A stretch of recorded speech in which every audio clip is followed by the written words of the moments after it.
Kybalión. 3 iniciados. Introducción. Mucho placer nos causa el poder presentar este trabajo a la atención de los estudiantes e investigadores de las doctrinas secretas, obra que está basada en las antiquísimas enseñanzas herméticas. Se ha escrito tan poca cosa sobre este asunto, a pesar de las innumerables referencias que se han hecho de estas enseñanzas en muchos de los trabajos sobre ocultismo, que los investigadores de las verdades arcanas habrán sin duda presentido la aparición de este libro.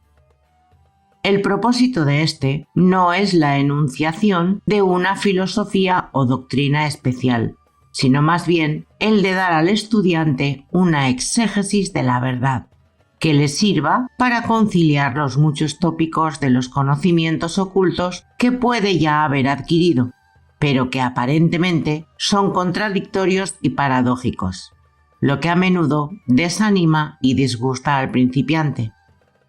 Nuestro intento no es el de erigir un nuevo templo de sabiduría, sino el de colocar en manos del investigador una clave maestra con la cual pueda abrir las numerosas puertas internas que conducen al templo del misterio. Ningún conocimiento oculto ha sido tan celosamente guardado como los fragmentos de las enseñanzas herméticas, los que han llegado hasta nosotros a través de las centurias transcurridas desde los tiempos del gran fundador Hermes Trismegisto, el elegido de los dioses, quien murió en el antiguo Egipto cuando la raza actual estaba en su infancia. Contemporáneo de Abraham y, si la leyenda no miente, instructor del aquel venerable sabio Hermes, fue y es el gran sol central del ocultismo, cuyos rayos han iluminado todos los conocimientos que han sido impartidos desde entonces. Todas las bases fundamentales de las enseñanzas esotéricas que en cualquier tiempo han sido impartidas a la raza son originarias en esencia de las formuladas por Hermes. Aún las más antiguas doctrinas de la India han tenido su fuente en las enseñanzas herméticas. Desde la tierra del Ganges, muchos ocultistas avanzados se dirigieron hacia el Egipto para postrarse a los pies del maestro. De él obtuvieron la clave maestra que, a la par que explicaba, reconciliaba sus diferentes puntos de vista, estableciéndose así firmemente la doctrina secreta. De todas partes del globo vinieron discípulos y neófitos que miraban a Hermes como el maestro de los maestros, y su influencia fue tan grande que, a pesar de las negativas de los centenares de instructores que habían en los diferentes países, se puede fácilmente encontrar en las enseñanzas de estos últimos las bases fundamentales en las que se asentaban las doctrinas herméticas. El estudiante de religiones comparadas puede fácilmente percibir la influencia tan grande que las enseñanzas herméticas han ejercido en todas las religiones. Sea cual fuere el nombre con que se les conozcan ahora, bien en las religiones muertas o bien en las actualmente existentes, la analogía salta a la vista.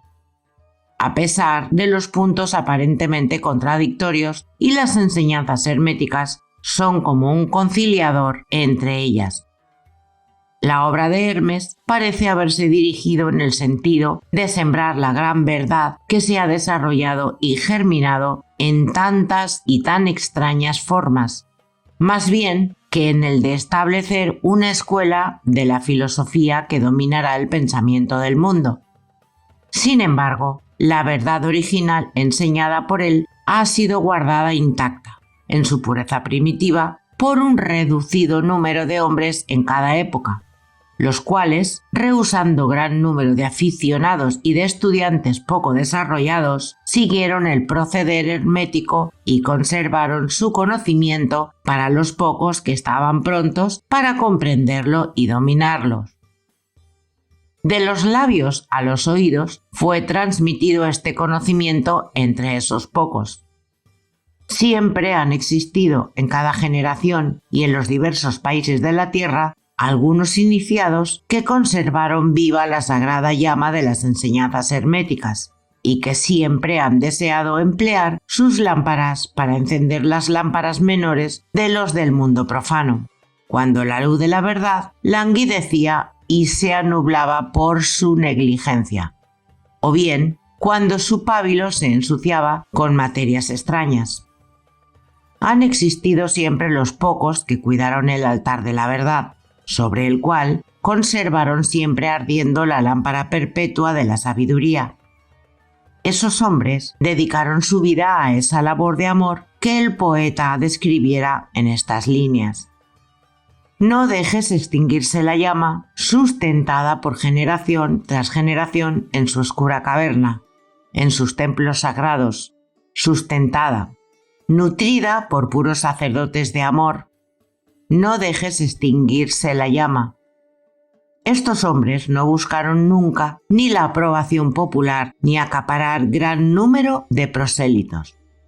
Son indiferentes a esas cosas, pues saben de sobra cuán pocos hay en cada generación capaces de recibir la verdad, o bien de reconocerla si se les presentara. Ellos reservan la carne para los hombres, mientras que los demás dan leche a los niños. Conservan sus perlas de sabiduría para los pocos elegidos capaces de apreciar su valor y de llevarlas en sus coronas en vez de echárselas a los cerdos que las mancillarán y pisotearán en el cieno de sus chiqueros.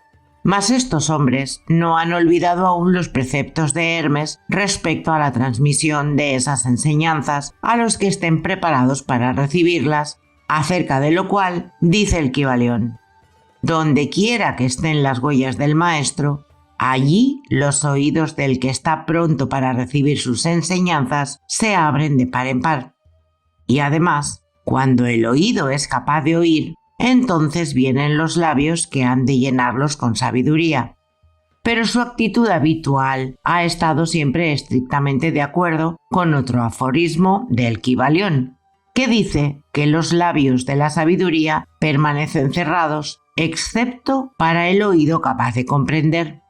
Y esos oídos incapaces de comprender son los que han criticado esta actitud de los hermetistas y los que se han lamentado públicamente de que aquellos no hayan expresado nunca claramente el verdadero espíritu de sus enseñanzas sin reservas ni reticencias. Pero una mirada retrospectiva en las páginas de la historia demostrará la sabiduría de los maestros, quienes conocían la locura que era intentar enseñar al mundo lo que éste no deseaba ni estaba preparado para recibir. Los hermetistas nunca han deseado ser mártires, sino que por el contrario han permanecido retirados, silenciosos y sonrientes ante los esfuerzos de algunos que se imaginaban, en su ardiente entusiasmo, que podían forzar a una raza de bárbaros a admitir verdades que solo pueden comprender los que han avanzado mucho en el sendero. El espíritu de persecución no ha muerto aún en la tierra. Hay ciertas enseñanzas herméticas que, si se divulgaran, atraerían sobre sus divulgadores un griterío de odio y el desprecio de las multitudes, las que volverían a gritar de nuevo: «Crucificadlo». En esta obrita hemos tratado de daros una idea de las enseñanzas fundamentales del Kybalión, indicando todo cuanto se refiere a los principios actuales, dejándoos el trabajo de estudiarlos más bien que el de tratarlos nosotros mismos en detalle. Si sois verdaderos estudiantes o discípulos, comprenderéis y podréis aplicar estos principios. Si no, debéis desarrollarlos, pues de otra manera las enseñanzas herméticas no serán para vosotros sino palabras, palabras, palabras. Capítulo 1. La filosofía hermética. Los labios de la sabiduría permanecen cerrados, excepto para el oído capaz de comprender. El Kybalión. Desde el antiguo Egipto han venido enseñanzas fundamentales y secretas que tan fuertemente han influido en los sistemas filosóficos de todas las razas y de todos los pueblos durante centurias enteras. El Egipto, la patria de las pirámides y de la Esfinge, fue la cuna de la sabiduría secreta y de las doctrinas místicas. Todas las naciones han sacado las suyas de sus doctrinas esotéricas. La India, Persia, Caldea, Medea, China, Japón, Asiria, la antigua Grecia y Roma, y otros no menos importantes países se aprovecharon libremente de las doctrinas formuladas por los hierofantes y maestros de la tierra de Isis. Conocimientos que solo eran transmitidos a los que estaban preparados para participar de lo oculto. Fue también en el antiguo Egipto donde vivieron los tan grandes adeptos y maestros que nadie después ha sobrepasado y que rara vez han sido igualados en las centurias que han transcurrido desde los tiempos del gran Hermes. El Egipto fue la residencia de la gran logia de las fraternidades místicas.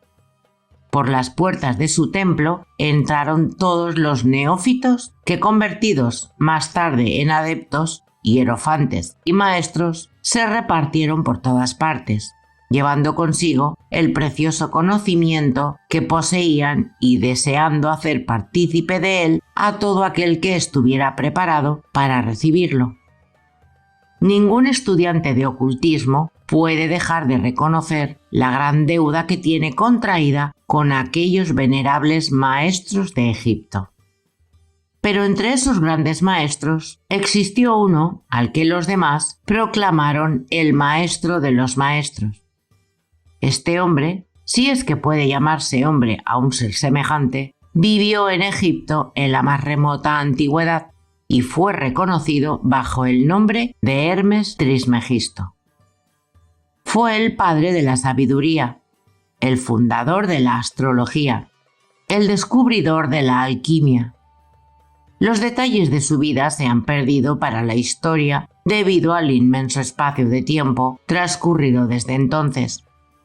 La fecha de su nacimiento en Egipto, en su última encarnación en este planeta, no se conoce ahora, pero se ha dicho que fue contemporáneo de las más antiguas dinastías de Egipto, mucho antes de Moisés.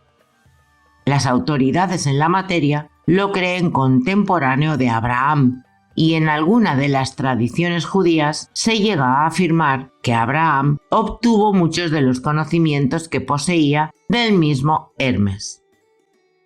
Después de haber transcurrido muchos años desde su muerte, la tradición afirma que vivió 300 años, los egipcios lo deificaron e hicieron de él uno de sus dioses, bajo el nombre de Tot. Años después, los griegos hicieron también de él otro de sus dioses y lo llamaron Hermes, el dios de la sabiduría.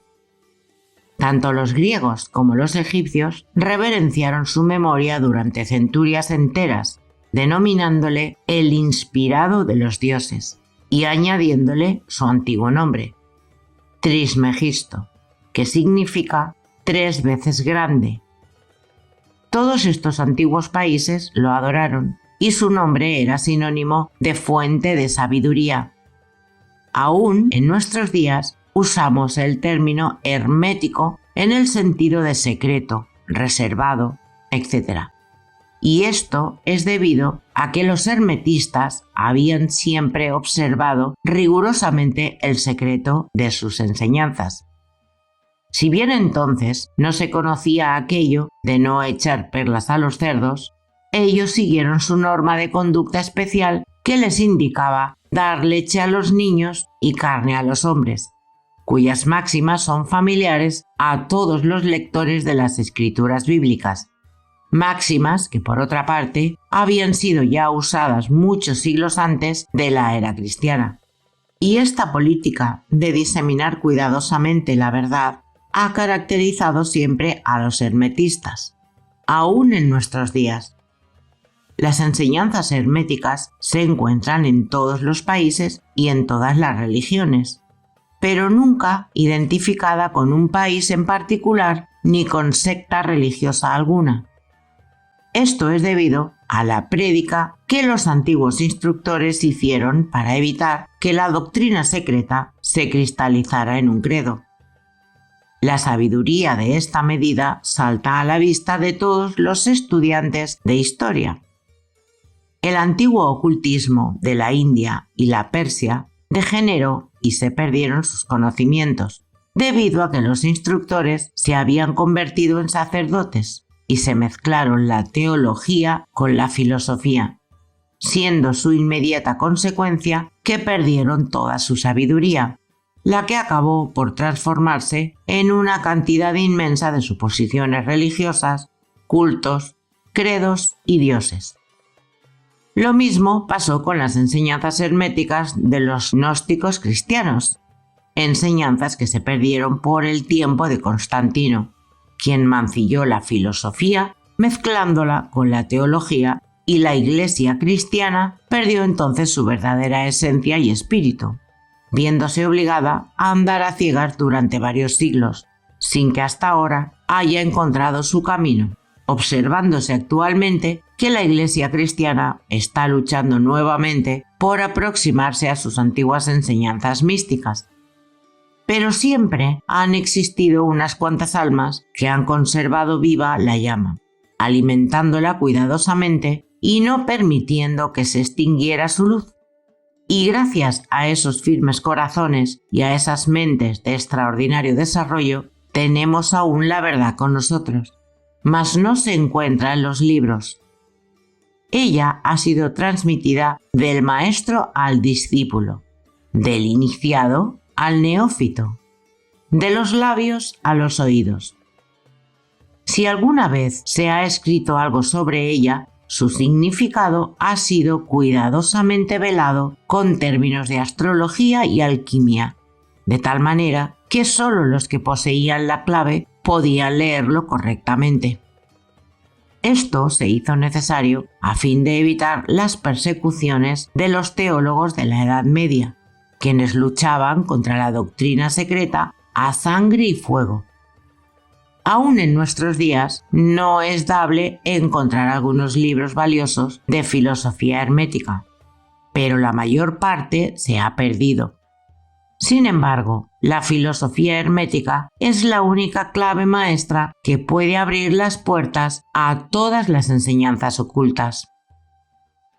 En los primeros tiempos existió una compilación de ciertas doctrinas herméticas que eran la base fundamental de toda la doctrina secreta y que habían sido hasta entonces transmitidas del instructor al estudiante, compilación que fue reconocida bajo el nombre del Kybalión, cuyo exacto significado se perdió durante centenares de años.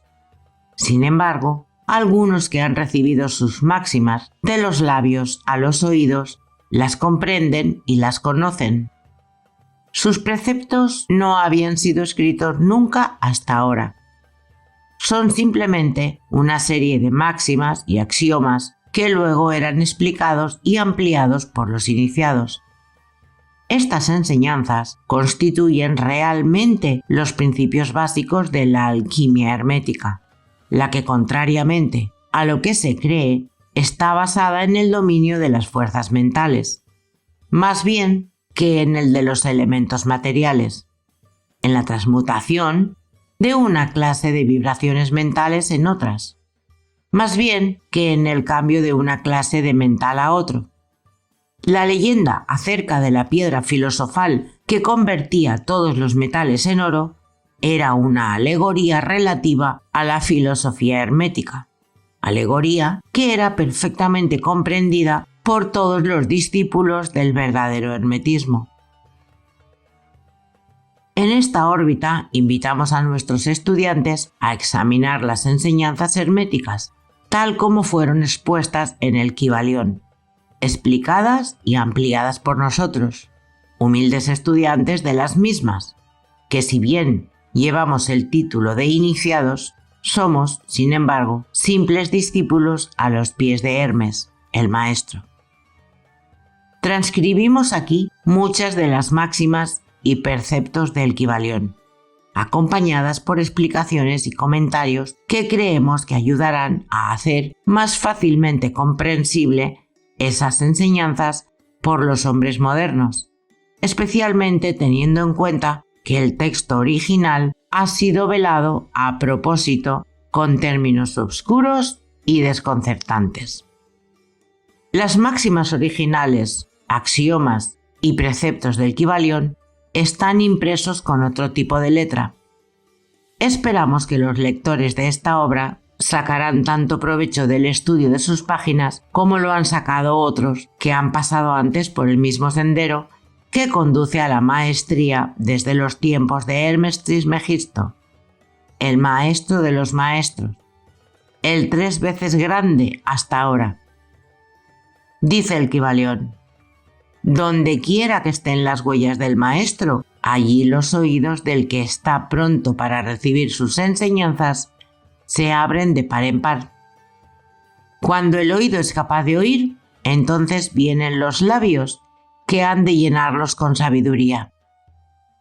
De manera que, de acuerdo con lo indicado, este libro solo atraerá la atención de los que están preparados para recibirlo, y recíprocamente, cuando el estudiante esté preparado para recibir la verdad, entonces este libro llegará a él. El principio hermético de causa y efecto, en su aspecto de ley de atracción, llevará los oídos junto a los labios y el libro junto al discípulo. Capítulo 2. Los 7 principios herméticos. Los principios de la verdad son 7. El que comprende esto perfectamente posee la clave mágica ante la cual todas las partes del templo se abrirán de par en par.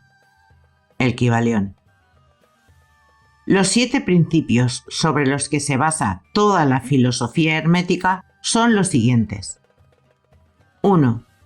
El principio de mentalismo. 2. El principio de correspondencia. 3. El principio de vibración. 4.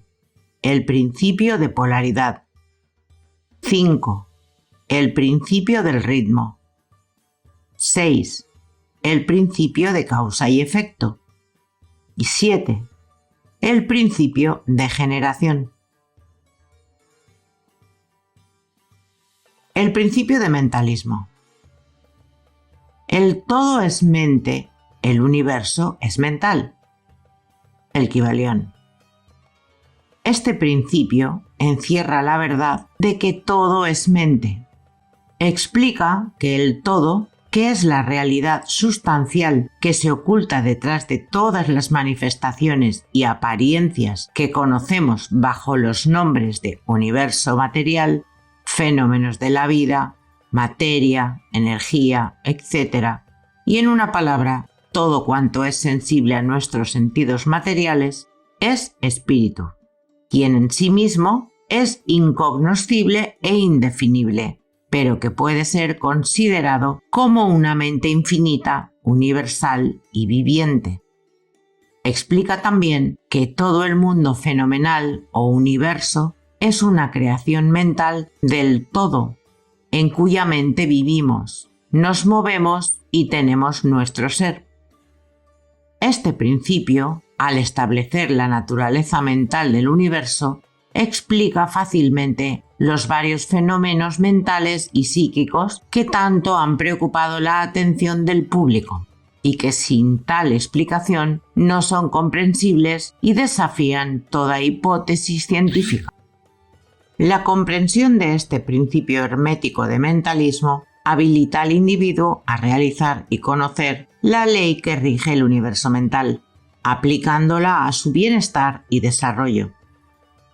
El estudiante de filosofía hermética puede emplear conscientemente las grandes leyes mentales en vez de usarlas por casualidad o incluso ser usado por ellas.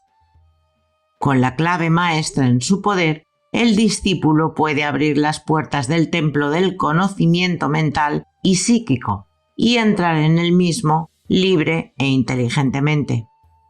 Este principio explica la verdadera naturaleza de la energía, de la fuerza y de la materia, y el cómo y el por qué todas estas están subordinadas al dominio de la mente. Uno de los antiguos maestros escribió largo tiempo: el que comprenda la verdad que el universo es mental está muy avanzado en el sendero de la maestría. Y estas palabras son tan verdad hoy en día como lo eran cuando fueron escritas.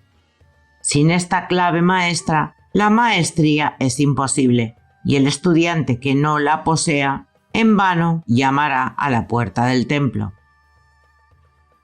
Principio de correspondencia. Como es arriba, es abajo. Como es abajo, es arriba. El Kybalión. Este principio encierra la verdad de que hay siempre una cierta correspondencia entre las leyes y los fenómenos de los varios estados del ser y de la vida, y el antiquísimo axioma hermético se refiere precisamente a esto, y afirma: como es arriba, es abajo. Como es abajo, es arriba. Y la comprensión de este principio da una clave para resolver muchos de los oscuros problemas y paradojas de los misteriosos secretos de la naturaleza. Hay muchos planos que no conocemos, pero cuando aplicamos esa ley de correspondencia a ellos, mucho de lo que de otra manera nos sería incomprensible se hace claro a nuestra conciencia. Este principio es de aplicación universal en los diversos planos, mental, material o espiritual del cosmos.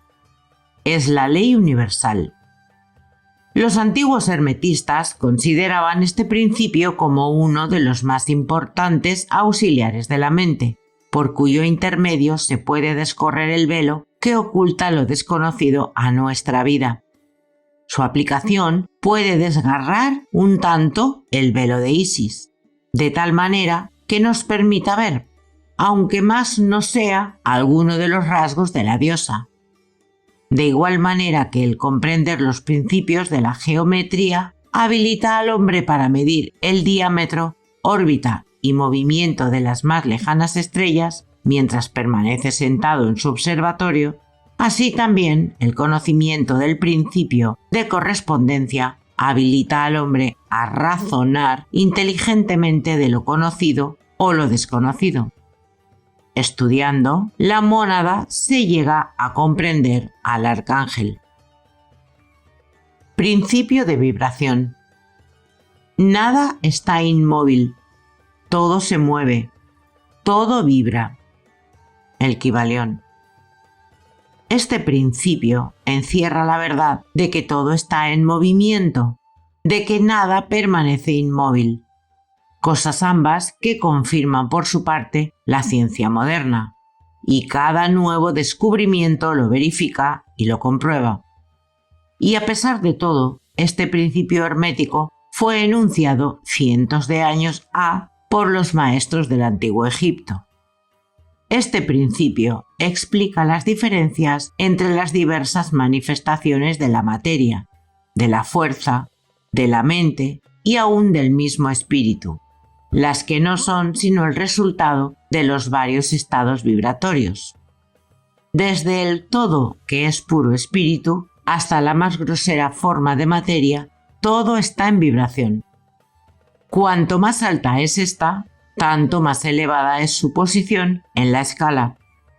La vibración del espíritu es de una intensidad infinita, tanto que prácticamente puede considerarse como si estuviera en reposo. De igual manera que una rueda que gira rapidísimamente parece que está sin movimiento, y en el otro extremo de la escala hay formas de materia densísima, cuya vibración es tan débil que parece también estar en reposo. Entre ambos polos hay millones y millones de grados de intensidad vibratoria, desde el corpúsculo y el electrón, desde el átomo y la molécula, hasta el astro y los universos. todo está en vibración. Y esto es igualmente cierto en lo que respecta a los estados o planos de la energía o fuerza, la que no es más que un determinado estado vibratorio, y a los planos mentales y espirituales.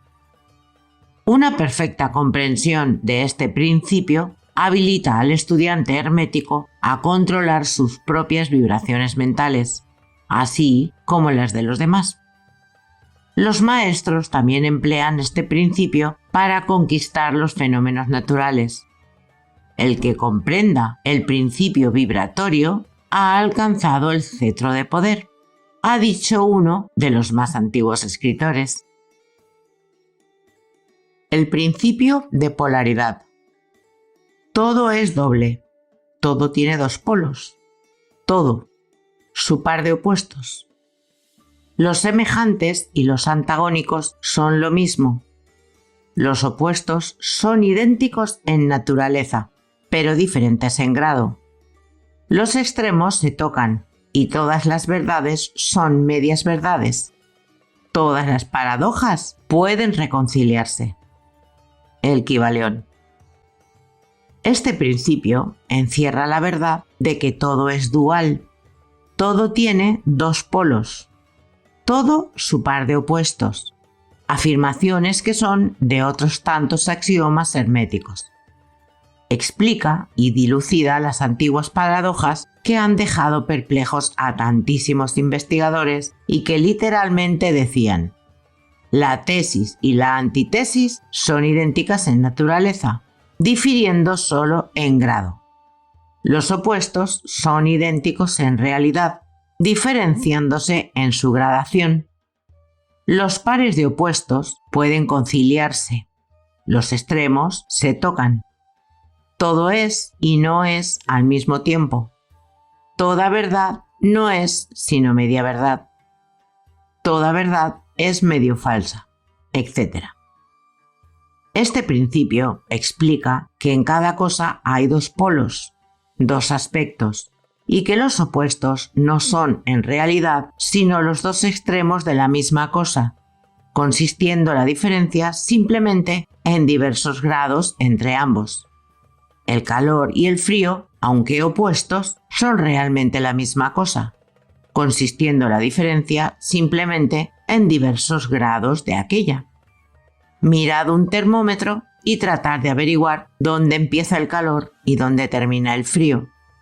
No hay nada que sea calor absoluto en realidad, indicando simplemente ambos términos, frío y calor, diversos grados de la misma cosa, y que ésta se manifiesta en esos opuestos. No es más que los polos de eso que se llaman calor, o sea, la manifestación del principio de polaridad que nos ocupa. El mismo principio se manifiesta en la luz y la oscuridad, las que en resumen no son sino la misma cosa, siendo ocasionada la diferencia por la diversidad de grado entre los dos polos del fenómeno. ¿Dónde termina la oscuridad y dónde empieza la luz? ¿Cuál es la diferencia entre grande y pequeño? ¿Cuál entre duro y blando? ¿Cuál entre blanco y negro? ¿Cuál entre alto y bajo? ¿Cuál entre positivo y negativo? El principio de polaridad explica esta paradoja. El mismo principio opera de idéntica manera en el plano mental. Tomemos, por ejemplo, el amor y el odio, dos estados mentales completamente distintos aparentemente, y notaremos que hay muchos grados entre ambos, tantos que las palabras que nosotros usamos para designarlos, agradable y desagradable, se esfuman una en la otra hasta tal punto que muchas veces somos incapaces de afirmar si una cosa nos causa placer o disgusto. Todas no son más que gradaciones de una misma cosa, como lo comprenderéis claramente por poco que meditéis sobre ello. Y aún más que esto, es posible cambiar o transmutar las vibraciones de odio por vibraciones de amor en la plena mente y en la mente de los demás, lo que es considerado como lo más importante por los hermetistas. Muchos de los que leéis estas páginas habréis tenido experiencias en vosotros mismos y en los demás de la rápida e involuntaria transición del amor en odio, y recíprocamente. Y ahora comprenderéis la posibilidad de efectuar esto por medio del poder de la voluntad, de acuerdo con las fórmulas herméticas. El bien y el mal no son sino los polos de una misma y sola cosa, y el hermetista comprende y conoce perfectamente el arte de transmutar el mal en el bien, aplicando inteligentemente el principio de polaridad. En una palabra, el arte de polarizar se convierte en una fase de la alquimia mental, conocida y practicada por los antiguos y modernos maestros herméticos. La perfecta comprensión de este principio capacita para cambiar la propia polaridad, así como la de los demás, si uno se toma el tiempo y estudia lo necesario para dominar este arte. El principio del ritmo. Todo fluye y refluye. Todo tiene sus períodos de avance y retroceso. Todo asciende y desciende. Todo se mueve como un péndulo. La medida de su movimiento hacia la derecha es la misma que la de su movimiento hacia la izquierda. El ritmo es la compensación. El Kybalión. Este principio encierra la verdad de que todo se manifiesta en un determinado movimiento de ida y vuelta, un flujo y reflujo, una oscilación de péndulo entre los dos polos que existen de acuerdo con el principio de polaridad descrito hace tiempo. Hay siempre una acción y una reacción, un avance y un retroceso, una ascensión y un descenso. Y esta ley rige para todo: soles, mundos, animales, mente, energía, materia. Esta ley lo mismo se manifiesta en la creación como en la destrucción de los mundos, en el progreso como en la decadencia de las naciones, en la vida, en las cosas todas y finalmente en los estados mentales del hombre. Y es con frecuencia a esto último que creen los hermetistas que este principio es el más importante. Los hermetistas han descubierto este principio encontrándolo de aplicación universal y han asimismo descubierto ciertos métodos para escapar a sus efectos mediante el empleo de las fórmulas y métodos apropiados. Emplean para ello la ley mental de neutralización. No pueden anular el principio o impedir que opere, pero han aprendido a eludir sus efectos hasta un cierto grado que depende del dominio que se tenga de dicho principio. Saben cómo usarlo, en vez de ser usados por él. En este y en otros parecidos métodos consiste la ciencia hermética. El maestro se polariza a sí mismo en el punto donde desea quedarse, y entonces neutraliza la oscilación rítmica pendular que tendría que arrastrarlo hacia el otro polo. Todos los que han adquirido cierto grado de dominio sobre sí mismos ejecutan esto hasta cierto punto, consciente o inconscientemente, pero el maestro lo efectúa conscientemente y por el solo poder de su voluntad alcanza un grado tal de estabilidad y firmeza mental casi imposible de concebir por esa inmensa muchedumbre que va y viene en un continuado movimiento ondulatorio impulsado por ese principio de ritmo. Este, así como el de polaridad, ha sido cuidadosamente estudiado por los hermetistas y los métodos de contrabalancearlos, neutralizarlos y emplearlos forman una de las partes más importantes de la alquimia mental hermética. El principio de causa y efecto. Toda causa tiene su efecto. Todo efecto tiene su causa. Todo sucede de acuerdo a la ley. La suerte no es más que el hombre que se le da a la ley no reconocida. Hay muchos planos de casualidad, pero nada escapa a la ley del Kybalión. Este principio encierra la verdad de que todo efecto tiene su causa y toda causa su efecto. Afirma que nada ocurre casualmente y que todo ocurre conforme a la ley. La suerte es una palabra vana, y si bien existen muchos planos de causas y efectos, dominados los superiores a los inferiores, aún así ninguno escapa totalmente a la ley. Los hermetistas conocen los medios y los métodos por los cuales se puede ascender más allá del plano ordinario de causas y efectos. Las muchedumbres se dejan llevar arrastradas por el medio ambiente que las envuelve o por los deseos y las voluntades de los demás, siempre y cuando estos son superiores a las de ellas. La herencia, las sugestiones y otras múltiples causas externas las empujan como autómatas en el gran escenario de la vida. Pero los maestros, habiendo alcanzado el plano superior, dominan sus modalidades, sus caracteres, sus cualidades y poderes, así como el medio ambiente que los rodea, convirtiéndose de esta manera en dirigentes en vez de ser los dirigidos.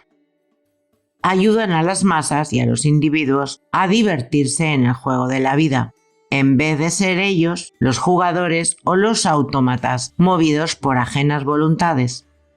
Utilizan el principio en vez de ser sus instrumentos. Los maestros obedecen a la casualidad de los planos superiores en que se encuentran, pero prestan su colaboración para regular y regir en su propio plano. En lo dicho está condensado un valiosísimo conocimiento hermético, que el que sea capaz de leer entre líneas lo descubra. Ese es nuestro deseo. El principio de generación. La generación existe por doquier. Todo tiene su principio masculino y femenino. La generación se manifiesta en todos los planos. El Kybalión. Este principio encierra la verdad de que la generación se manifiesta en todo, estando siempre en acción los principios masculino y femenino. Esto es verdad no solamente en el plano físico, sino también en el mental y en el espiritual. En el mundo físico, este principio se manifiesta como sexo, y en los planos superiores toma formas más elevadas, pero el principio subsiste siempre el mismo. Ninguna creación física, mental o espiritual es posible sin este principio. La comprensión del mismo ilumina muchos de los problemas que tanto han confundido la mente de los hombres. Este principio creador obra siempre en el sentido de generar, regenerar y crear. Cada ser contiene en sí mismo los dos elementos de este principio. Si deseas conocer la filosofía de la creación, generación y regeneración mental y espiritual, debéis estudiar este principio hermético, pues él contiene la solución de muchos de los misterios de la vida. Os advertimos que este principio nada tiene que ver con las perniciosas y degradantes teorías, enseñanzas y prácticas que se anuncian con llamativos títulos, las que no son más que una prostitución del gran principio natural de generación. Tales teorías y prácticas no son más que la resurrección de las antiguas doctrinas fálicas que solo pueden producir la ruina de la mente, del alma y del cuerpo. Y la filosofía hermética siempre ha alcanzado su verbo de protesta contra esas licencias y perversiones de los principios naturales. Si lo que deseáis son tales enseñanzas, debéis irlas a buscar a otra parte. El hermetismo nada contiene sobre ellas. Para el puro, todas las cosas son puras. Para el ruin, todas son ruines.